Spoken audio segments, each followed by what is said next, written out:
Поради личната си практика и поради опита, който имам с пациенти, исках да покажа какво трябва да се прави, когато човек получи болка.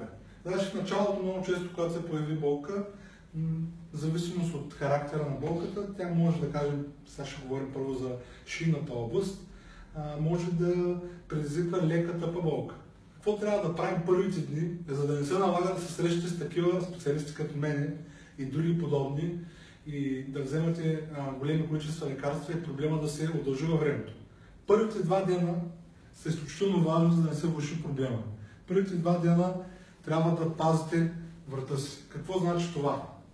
Първият ден особено, ако се преценявате и сте имали преди това кризи в областта на врата, ако да кажем, че имате болка в дясно,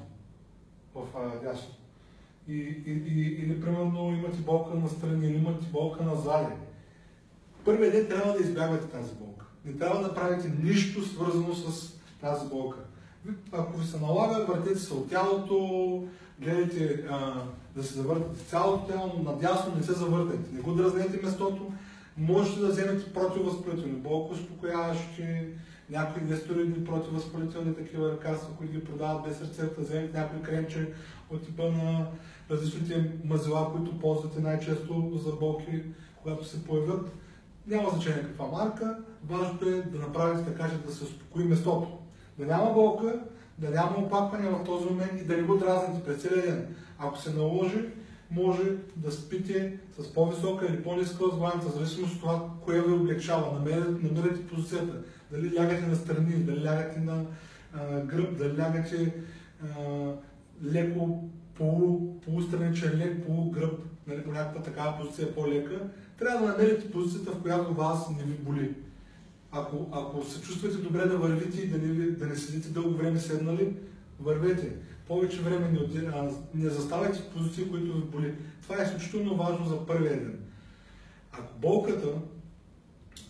болката се появява вечер, има голям шанс да правите някои движения, които да дразнат врата. Какво може да направите? Може да вземете една възглавница, обвивката на възглавницата, да я вземете по нейната дължина. Реално възглавницата е 3 пъти по-широка. И по нейната дължина да я сгънете на тази една трета и да я увидите като шалче.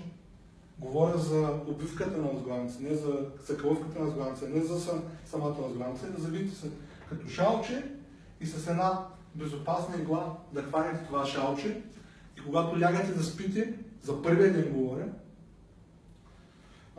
това шалче да ви държи стабилно врата и да ви го подкрепя и да не го дразните.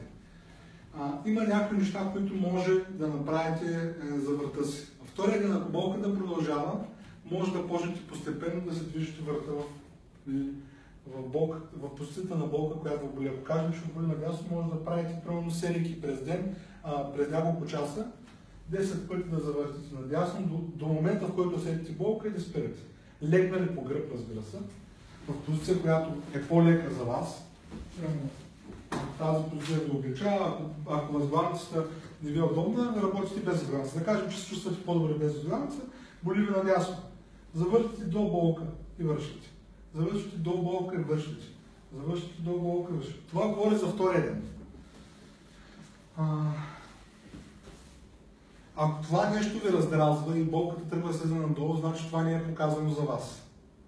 Избягвайте в този момент всички рязки движения и всички обострящи неща, особено ако болката, когато правите някои движения, стигне надолу по ръката. Първите дни е позиционна терапия. Най-често позицията, която облегчава е когато възглавницата е по-висока. И ако първо боли отдясно, най-често е по-добре да легнете на лявата страна. С дебела възглавница, която да не ви увисва врата, да е равна на така, че главата да ви седи в средната линия. В същото време, ако възглавницата е прекалено дебела, може да притиска дясната зона и да боли. Сега също за някои проблеми, свързани с кръста. Кръста е проблемна зона и много често създава проблеми и хората не знаят какво да правят. Значи протокола да пиете лекарства и да избягвате обострящи движения, ако седите да ви боли, също е абсолютно по същия начин. това какво трябва да добавите. Нещо, което е важно да добавите. Ако имате болка, която е слиза надолу по крака и чувствате болезненост по нерва, има такъв вид терапия. Не при всички помага, не при всеки е добра, но при някакъв ще е изключително ефективна. Заставате настрани, свивате краката 90 градуса в тазобедрените стави, спрямо тялото и 90 градуса спрямо колената.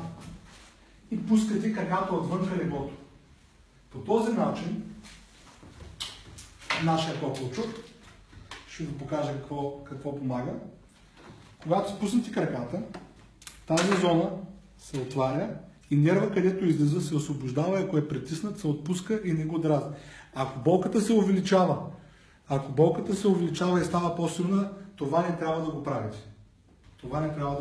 Ако болката се увеличава. Друга позиционна терапия, това трябва да го правите 5 пъти по една минута, 3-4 пъти на ден, 5 серии по една минута, 3-4 пъти на ден. Ако това нещо ни помага, при някои случаи, по-полезно е, когато легнете по гръб и се сложите един стол под краката. Да, на самото легло слагате, ако не е удобно и леглото е много меко, може да легнете на земята. Слагате един стол под краката, така че кръста по този начин в една добра позиция и не се дразни. Ако чувствате болка, когато се сложите стола, сложете нещо мекичко под краката, за да не се дразни нерва. Ако имате, примерно, болка поради притискането на нерва. И постепенно за следващите дни трябва да почнете да движите с някакви по-елементарни движения. Примерно да се движите, ако ви боли наляво, като се осуквате, примерно наляво, движите се начало в дясно. Правите 3 пъти по 10 на дясно и после пробвате пак лекичко в ляво. Като идеята е постепенно да раздвижите цялостно кръста. Може да почнете с тези движения и да продължите към по-сложни навеждания и изправяния. И последната позиция е третата. При някои случаи, когато е дискова херния и диска, понеже излиза назади или настрани, трябва да го притиснем надолу. Затова е хубаво да легне по корем пациента. И на практика, ако диска е излязъл назади, когато легнете по корем, когато го протискате навътре, да се прибере. Пациента може да седи така първите дни, или ако му е прекалено тежко, просто така. И ако това му е прекалено тежко, може да сложи просто една възглавница под корема в началото. Впоследствие, като му лекне да махне възглавница под корема и накрая да застане на лакти. Ако никой от тези позиции в първите дни не помага, трябва да потърсите терапевт, който да ви помогне адекватно. Благодаря за вниманието.